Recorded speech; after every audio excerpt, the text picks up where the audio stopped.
Et me voilà fraîchement atterri après ce beau voyage en Afrique du Sud. Alors, pourquoi partir en Afrique du Sud? Si tu veux, il y a un mix de plusieurs raisons. Évidemment, tous les coureurs qui ont pris part à la Saint-Élion l'ont compris. Il y avait deux salles, deux ambiances, tu vois. Il y avait les mecs qui couraient torse nu au soleil sur la plage, et les mecs qui pataugeaient dans un ramassis de boue là, à 6-7 000, en train de... Voilà, c'était dégueulasse, ça ressemblait à rien. J'ai des amis qui étaient dans le milieu du peloton, ils m'ont dit j'ai même pas compris si je faisais du trail, si j'étais un porcelet dans un enclos biologique, je sais pas, tu vois, ils savaient pas trop. À des moments on jetait des bouts de saucisson sur des ravitaillements, puis à d'autres moments voilà, il fallait ramper dans une petite 30 cm de boue, donc voilà, il y avait le choix, est-ce que je vais kiffer la life au soleil, ou est-ce que je m'enterre dans un truc infâme avec 16 000 participants, les paysages ne sont déjà pas beaux, mais alors de nuit, je vous fais même pas un dessin. Donc voilà pourquoi l'Afrique. C'est cool. Tu débarques, tu vois, tu sors de l'avion en fait, immédiatement, t'enlèves le pantalon, tu vois, tu le prends comme ça, hop, tu le jettes là, limite t'as envie d'y mettre le feu, bon tu le fais pas parce qu'il y a la savane, ça va cramer, et t'es plutôt pacifiste, mais il y a cet aspect, je descends tout de suite, en fait je me pose pas la question quel t-shirt je mets, parce que j'en mets pas. Donc c'est cool, c'est sympa, voilà. Début décembre, ça permet de se détendre un petit peu. Il y a eu tout le mois de novembre où la merde ambiante est arrivée là, progressivement avec la lourdeur de l'automne là. C'est comme le brouillard, ça descend là. Et c'est infâme. Tu fais les derniers entraînements à 2-3 degrés avec ce truc gris là, qui perle un peu d'humidité là. Juste de quoi te filer froid, donc c'est horrible. Donc, break, je vais au soleil 10 jours et je vais rien entendre. Après... il y avait aussi la vexation, si tu veux. Tu peux pas... L'an passé, j'y suis allé pour la découverte. J'ai pris une branlée, j'étais nul. Tu peux pas laisser passer ça. Tu peux pas... C'est comme le dirigeant d'un pays. Quand tu prends une grosse peignée, tu peux pas te retirer et dire bon ok, on n'y va pas, on n'abuse pas et tout. Qu'est-ce qu'ils ont fait les Russes en Afghanistan? Ils avaient un petit peu du mal, tout ça. Bon, c'était ridicule. Bombardement, voilà, c'est fini, tout le monde est calmé. Bon voilà, il fallait revenir sur le terrain. Voilà, 4ème féminine l'an passé, c'est pas possible. Dehors du top 10, non, ça va pas. Plus de 12 heures de course non plus. C'était inconcevable, tu vois, on pouvait pas laisser ça sur les tablettes. C'est Hugo Ferrari, qu'est-ce qu'il a fait? Il a mis plus de 12 heures à Capton. Bon, nul, allez, on passe à autre chose. Et enfin, tu vois, j'ai réussi à tomber malade avec leur saloperie d'avion. Climatiser tout ça pour que les gros lards soient contents. Ben Dieu. Il y avait aussi notre ami François qui venait cette année. Ça fait que t'as une confrontation, tu vois. Tu sais qu'il y aura un combat, parce qu'il y a le meilleur qui est présent. Tu vois, tu te dis pas, pump it up, c'est les vacances, je vais passer l'arrivée, je vais lever la banderole, faire wouhou, sans effort et tout. Non, là, tu sais, il y a un monsieur qui est venu, et qui a dit, ouais, ok, là, c'est moi qui gagne, en fait. Donc, vous faites les fifous, là, derrière, et puis, vous faites ce que vous voulez, moi, je vous humilie. Donc, on savait qu'il allait y avoir un petit combat, un petit truc sportif, tu vois, pour finir. Et ça fait plaisir. Après, voilà. Il y avait plein d'autres qui ont été annoncés au fil du temps, mais là, j'étais déjà inscrit, donc c'était vraiment le fait de... Voilà, dès le début d'année, on savait qu'il y avait le père d'Aen qui allait être là, et donc ça allait être une belle fête. Ça l'a été. Alors, je reviendrai pas sur le CR de l'an passé, pour vous convaincre d'y aller, c'est exceptionnel. Conditions similaires. À la limite, il faisait quelques degrés de moins, mais léger. On a quand même eu pas mal chaud, j'ai eu plus chaud l'an passé, c'est vrai, faut le souligner. Alors si tu veux, je suis parti... Je sais que depuis juin, ça va bien. Dans les bosses, surtout. Mais c'est vrai, aussi des descentes. Et du coup, je me suis retrouvé en tête assez vite. Voilà. T'as 3 bandes de goudron au début. Bon, là, tu vois, c'est la plaisanterie un peu. Tout le monde a pris son café. Gentiment, on va au travail. Il y a... Ça fait des ombres, cette saloperie. Gentiment, on va au travail, voilà, on est sur la route, ça déroule tranquillement, il y a un groupe de 15-20 personnes, voilà, limite on se tape une petite pipe, tranquille, c'est le début de la matinée, voilà, no stress. Bon, après on rentre dans le chemin, si tu veux, qui monte un peu, là je me suis dit, un groupe de 20, ça me fait chier. C'est un coup à se tordre la cheville en suivant, ça va être tout serré et tout. Alors je me suis mis devant. Je me suis dit, bon, si je vais pas assez vite, ils me demanderont de de laisser la place. Alors je me mets devant, j'entends rien, tu vois. Bon, je cours. D'un coup, j'entends Nico qui me fait ouais, Hugo, je passe à gauche. Je dis bon, bah ouais, je vais trop doucement et tout. Nico passe. Bon, je le suis. Et là, en me mettant derrière lui, je constate un truc, c'est qu'en fait, il n'y a pas d'autre frontal, tu vois. Parce qu'on était un groupe de 15-20, on voyait bien. Et là, Nico passe. Le noir. Je veux dire la luminosité, pardon. Et oui, vu que je suis en Afrique, on pourrait confondre. Bah je dis bah qu'est-ce qui branle, pourquoi ils le suivent pas là. Bon du coup je suis mon ami Nico, on avait déjà fait la semaine ensemble tu vois. Allez je suis, on arrive en haut de la première bosse, la deuxième, et après il y avait une... Donc là j'étais content, je me suis dit bon ils sont pas tout de suite derrière, mais c'est pas plus mal parce qu'il y avait 200 de D+, avec pas mal de marches et de cailloux, autant te dire un truc où je suis nul. Donc c'était pas mal de les faire tout seul. Bon, on arrive en bas, personne toujours. On passe le premier ravito, enfin si il y avait le Suédois qui nous suivait mais... lui, j'ai pas trop compris en fait sa stratégie. Je pense que parce qu'il descendait comme un fou, comme un seul homme, comme une star de cinéma. Il descendait comme un dingue. D'ailleurs, il s'est vautré juste derrière nous. Mais vraiment, c'était. En fait, il s'était dit tiens, je vais descendre comme Kylian, mais sans la technique. Donc, est-ce que t'as déjà essayé de descendre un single track avec un Hummer? Bah, ça passe pas. Là, c'est un peu pareil. Et après, il était planté en boss, ultra rapide dans les descentes, tu vois, il est resté 5 bornes avec nous. Et moi, je pense dans sa tête, il y avait un problème, tu vois. Dans sa tête, ça devait être un peu ça. Je vais te mettre un extrait vidéo de ce qui se passait dans sa tête à ce moment-là, quand il rentre sur nous à plus de 20 à l'heure dans des singles ultra techniques, et puis qu'après, il saute en boss, tu vois. À mon avis, ça faisait ça.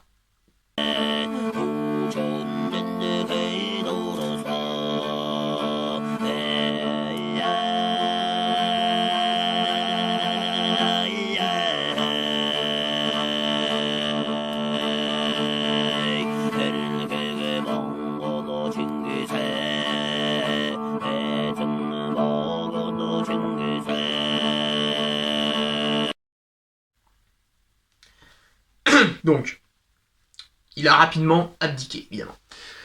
Du kilomètre 12 au kilomètre 25, on était tout seul avec Nico, ça trottine. On arrive dans la montée de Table Mountain, des marches, là on se dit, wow, putain, c'est vraiment le coin François Den, spécial François Den, tu vois, limite on s'est demandé pourquoi il n'y avait pas une pancarte. Ici, François Den va faire l'effort et pulvériser la concurrence. Bon, on l'a pas vu, on avait 2,30 en bas, on a toujours eu 2,30 au sommet, et c'est là qu'on s'est dit, putain, mais bah ça va bien, quoi. On est au kilomètre 30. Alors là, si tu veux, j'ai lâché un peu la tête de course, enfin, Nicolas Martin, puisqu'il résumait à lui tout seul la tête de course, vu qu'on était tous les deux seuls. Parce qu'en arrivant sur le haut Table Mountain, tu vois, il y a... Tu te dis, sur le profil, c'est plat, c'est cool, je vais relancer, je vais bien récupérer, on va vite arriver au ravito d'après, et en fait, dans la réalité, zombie, tu vois, c'est Macron avec la réforme des retraites, quoi. Tu t'attendais à un truc sympa, tu vois, à 60 ans, tu t'attends à souffler un coup, rentrer chez toi, et d'un coup, il y a un type qui arrive qui fait hop, là, 50 plus, là, allez, ça a filé, là. C'est pareil, là, t'arrives sur le plat, Table Mountain, tu fais ah putain, je vais souffler un coup, et là, t'as des cailloux de partout, et puis ça fait ouais, qu'est-ce que tu crois, là, tu t'es dit c'était, hein, c'est la Saint-Élion, là, comment ça se passe? Non, bah non, en fait, il y a des rochers partout, et tu vas devoir te démerder à passer entre chaque. Là, tu fais, bon, ok, c'est cool, 3 km à 10 minutes au kill. Bon, j'arrive au ravito d'après. Ils étaient quasiment revenus. Il y avait le François, le Cody, et le Sud-Africain, là, qui avait gagné la 6 hauteur classique, donc un type plutôt bon, mais qui n'avait jamais fait de 100 bornes. Bon, je vois ce groupe de 3, et là, il y a une grosse descente qui plonge jusqu'au kilomètre 40. Je la fais assez vite, tu vois, parce que je sais qu'à la fin, il y avait pas mal de marches, et je me dis, ils vont me rattraper.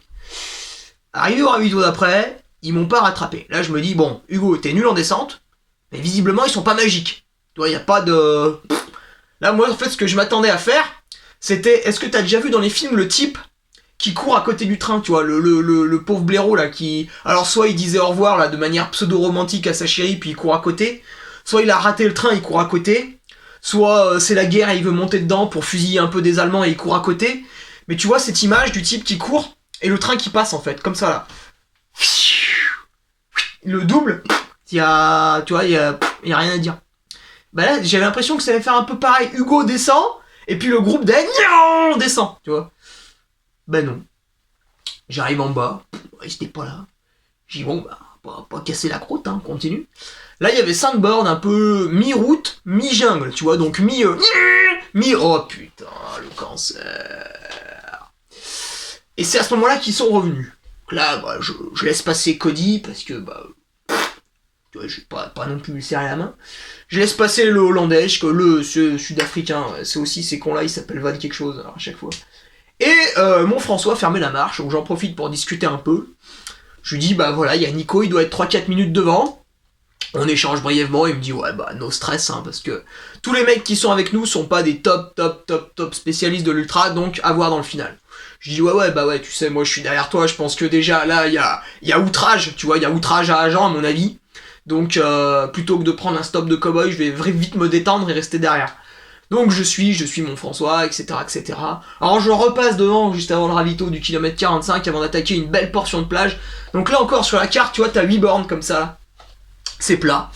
Et en fait, dans la vraie vie, oui c'est plat aussi, sauf qu'il y a des arbres à enjamber, il y a des secteurs de plage, il y a des secteurs, tu vois les éboulis sur la plage, bah voilà. À un moment donné, il y a un rocher, il était plus gros que moi, et puis le fanion était au sommet.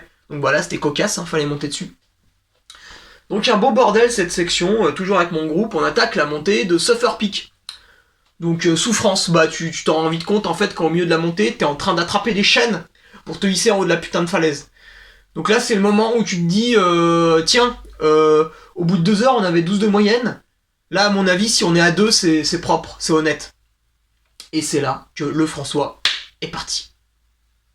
Mais forcément c'était le secteur à François aussi, c'était le, tu vois, c'était la portion, encore une fois, où ça faisait bonjour, si vous faites plus d'1m90, vous allez rouster tout le monde. Donc là, bah, il est arrivé, il a fait, ah bah moi 1,92, ça passe ça. Effectivement, bon, les grandes enjambées, tout ça, toi derrière, t'es là. En plus, c'est le moment où il fait un peu chaud, c'est la mi-course, enfin, tu commences à sentir un peu toute la lourdeur du truc. J'ai pas osé suivre. Et je pense que j'ai eu tort. On arrive au ravito du kilomètre 60, et là, bon, le Cody m'était passé devant dans la descente parce qu'il a fait parler un peu la poudre, Cody Reed. Tu vois, c'est le copain de Jim Wamsley, bah on comprend pourquoi en fait. Parce que dès qu'il peut se détendre sur une portion roulante, c'est parti. Et au ravito, je le double. Parce que, bon, par contre, il est pourri en termes de ravito. Le type s'arrête, il boit des coca, des Red Bull, enfin, il y en a pour 15 plombes. Moi, j'arrive, je prends 2 flasques, je ressors, si tu veux, il y a... T'as déjà vu la Formule 1 ? T'as déjà vu les voitures quand elles s'arrêtent au stand ? Bah, c'est un petit peu le même état d'esprit. J'arrive, il y a la pâte de fruits, elle est collée. Elle est collée à la flasque, en fait. Parce que j'ai pas le temps de prendre la flasque, de la mettre, de mettre la pâte de fruits, tu vois, j'en ai rien à branler qu'elle soit dans la poche de droite ou à gauche. Moi je la prends, je l'ai dans la main et puis c'est fini, c'est terminé, tu vois. L'assistance, en fait, si à un moment donné il a croisé mon regard, c'est déjà exceptionnel comme communication. Donc, ça repart, après tranquillement sur la plage, je range et tout, je fais un peu la princesse. Je suis 3ème, je vois mon François, tiens, je fais un petit timing, au bout de la plage, il était à 2 minutes, je dis bon, c'est pas pire, j'ai pas perdu tant que ça. Sauf que là, il y a vraiment la portion, alors là, cette fois-ci, autant elle est plate sur la carte, elle est plate dans la vraie vie, et c'est du goudron, et ça dure 8 bornes. Donc là, j'ai dit, bon, tu vas temporiser. J'étais à 12,5, 13, je me suis dit, c'est honnête. Cody passe, il était à 14, j'ai dit, bon, allez, Wallou. Et c'est à ce moment-là que je me suis un peu démobilisé, c'est vrai, j'ai pas trop cru. Et après, arrivé dans les autres parties, d'Alphen à l'université, là, c'est une partie où il y a 14 bornes, je crois, et tu mets 1h40. Et en fait, 1h40, c'est bien. C'est le temps qu'avait mis le 2ème l'an passé. Mais t'avances pas pareil, il y a des cailloux de partout, des marches à non plus finir. C'est la portion jungle, tu vois. C'est the jungle portion, tu vois. Donc là, bon, j'ai encore pinaillé. Mais sur cette section, je rattrape 8 minutes à Nico. Donc au ravito d'après, on m'apprend ça. Je me dis, bon, il est en perdition. Bon, c'est pas cool, c'est un copain, mais... Si on le double, tu vois, à un moment donné, voilà, on n'est pas, tu vois, moi je suis pas catholique. Le mec, il est là, tu vois, il a la gueule un peu ouverte, il suffoque comme ça. Moi je suis un humaniste, je passe, tac, je mets un coup dans les côtes pour pas qu'il souffre. Et oui. Donc, je fais une bonne dernière montée, alors là tu peux te faire plaisir. C'est raide, exposé plein soleil, donc... tu vois, il y a un petit... Quand t'es à l'université Capton, là, tu sais qu'il reste 9 bornes. Mais tu sais qu'en fait, on a mis un petit thermostat 8, couper le ventilateur, parce que ça sert à rien, et allez, grillade partie, là, 40 minutes, c'est parti. Donc là, tu fais la bosse, alors tu te tapes en plus toutes les rostas du 35-65, ça t'arrive dans le deuxième tiers du peloton. Donc t'as des ribambelles de dizaines de bonhommes qui sont... Enfin là, on était dans Lost, les disparus, si tu veux. C'était un peu macabre quand même, il faut le souligner. T'as un groupe de 10 mecs, alors tu les vois venir en fait, enfin tu les vois ne pas venir surtout. Alors tu fais sorry depuis le bas de la bosse, alors t'en as un qui se pousse à gauche, l'autre à droite, enfin bref c'est un méli-mélo, au final t'arrives, pam pam pam pam, c'est... Tu sais c'est flipper, tu vois la boule, elle tape un peu partout et hop là, ça sort. C'est pareil. Donc tu vois, il y en a un ou deux, ils se poussent correctement, il y en a un, il a les écouteurs, donc t'es obligé de lui mettre un low kick, et après c'est bon, tu peux passer le groupe, 10 secondes de répit, paf, deuxième groupe, donc portion un peu compliquée quand même pour remonter sainement. Et une fois arrivé au sommet, bon là par contre on m'apprend que finalement le podium sont montés plus ou moins correctement, donc tu peux t'asseoir dessus pour rentrer. Et j'avais un tout petit doute, parce qu'on m'avait jamais dit où était le 5ème, mais j'avais un tout petit doute, tu vois, je me disais, doit quand même pas être bien loin le bougre. Alors je me suis quand même forcé à faire cette dernière section, là t'as 2-3 bornes de plat avant d'en avoir 4 de descente. Ces 2-3 bornes de plat c'est assez pervers, il y a pas mal de cailloux, et l'an passé j'avais des saloperies d'ampoules sous les pieds. Là j'avais rien, zombie. Donc j'ai pu faire cette section très correctement je pense. Évidemment on peut toujours faire mieux, mais j'étais assez fier de moi, surtout par rapport à l'an passé où j'avais marché à des moments, ce qui était quand même honteux. Et on arrive, si tu veux, sur la dernière descente, t'es toujours dans le petit four, la petite fournaise, là, tu vois, tu sens un peu la rôtisserie, là, tu vois ton bras un peu, tu vois, il y a du, tu vois, il commence à... Il y a les AGE, les agents de la glycation, là, qui ont commencé à perler, c'est un petit peu noir, tu sais. Ça sent un peu tu vois, le fumet. Tu sens que, bon, ça arrive à terme. C'est bientôt le moment de sortir, parce que là, ça grille, tu vois, ça grille, là, c'est le moment où tu vois, t'es dans le salon, t'es en train de te branler comme ça sur le canapé, tranquille, tu fous rien, ça fait plusieurs heures que t'es là à profiter de la life, et puis tu sens cette odeur, tu sais, de fumée, alors tu dis à ta maman, là, oh, hop, là, le truc au four, là, que je vais m'empiffrer ce midi, là, faut aller le sortir, là. Et elle accourt. Donc, on attaque la dernière descente, fluide et tout, bon, je trouve encore le moyen de m'assommer contre un arbre, j'ai encore un peu la bosse, là, je crois. Et ça passe la ligne, 4ème, voilà, une dizaine de minutes du podium, 20 minutes du premier, voilà, j'étais plutôt satisfait. Une course pleine, tu vois, enfin une course pleine.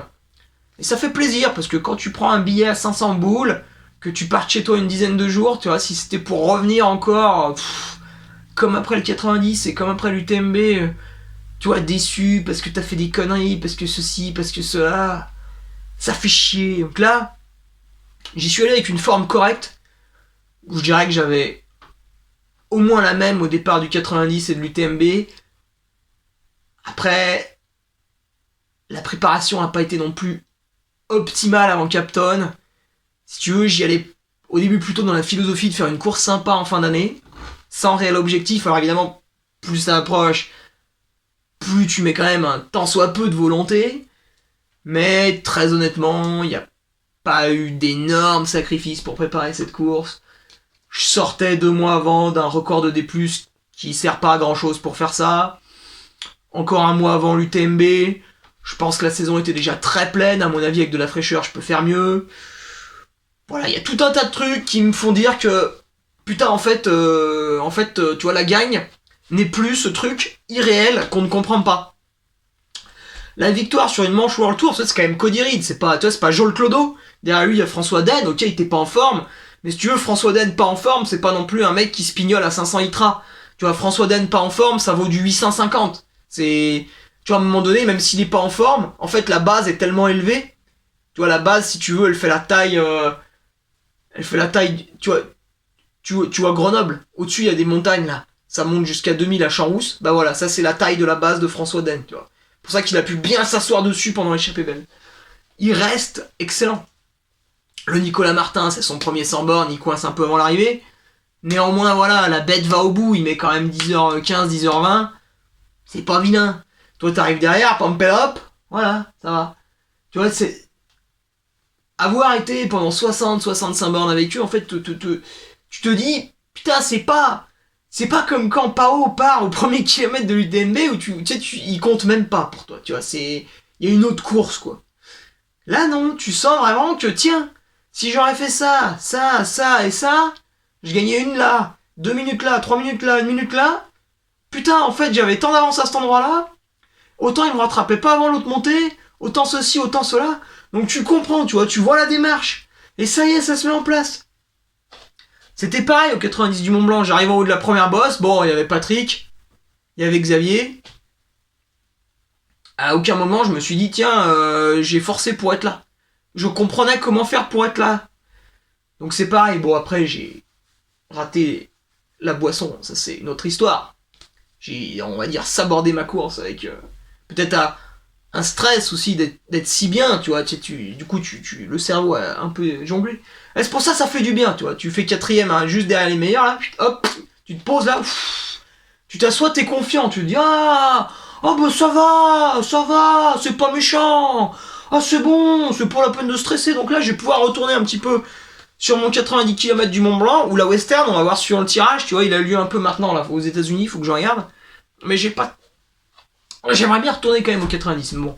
Après, le tirage de la Western se refuse pas, hein. Si tu veux, c'est la 4ème année que je joue et j'ai à peine 50% de chance d'y aller, donc tu vas pas refuser si c'est pour y aller dans 10 ans. Donc on va voir, mais je retourne bien en 90 avec une sérénité absolue, tu vois. Comme au départ là de Capton, j'en avais strictement rien à branler. Je savais que ça allait dérouler plus ou moins bien. Au final, j'ai vu que j'étais devant avec Nico, donc j'ai dit, bah c'est bon, allez, ça passe. Et après, j'ai bu tout ce que je pouvais, manger quand j'avais faim, et voilà, c'était tout bon. Donc tu auras pas de stress à avoir, tu vois, 90 du Mont Blanc, j'arrive au ravito de Plan Prat, je remplis pas les flasques juste pour suivre le groupe, alors qu'on en a rien à branler, en fait dans le groupe ils ont tous bâché, à part Xavier qui fait 1, son frère fait 6, ouais c'est vrai, mais bon avec quand même un gros écart de temps. Donc il a pas bâché, mais il a beaucoup reculé quand même. Donc voilà, la sérénité est là, le calme, et il y aura plus de... Il y aura plus trop de problèmes de déconcentration. Voilà. On va pouvoir. Alors j'ai pas pu, c'est vrai, rouster le roi du Beaujolais. Il est resté devant, hein, deuxième, hein, le François. Donc voilà. Je pense qu'il va pouvoir reprendre possession de ses terres. Je lui laisse. Il s'est battu avec honneur malgré que son armée était décimée. Il est venu un petit peu à poil, c'est vrai. Il n'avait pas la préparation adéquate après avoir fait je ne sais combien de mal aux États-Unis. Mais bon, le roi reste le roi et le duc ne peut qu'attendre sagement dans son coin, son rang étant inférieur. Voilà. Et puis bah peut-être le plaisir de le recroiser à l'UTMB, peut-être, on verra ça. C'est fini pour l'Afrique, nous voilà en France. Place à la neige, place au ski de fond, aux courses de débiles. Je sais pas ce que je vais faire cet hiver, mais ça va être con.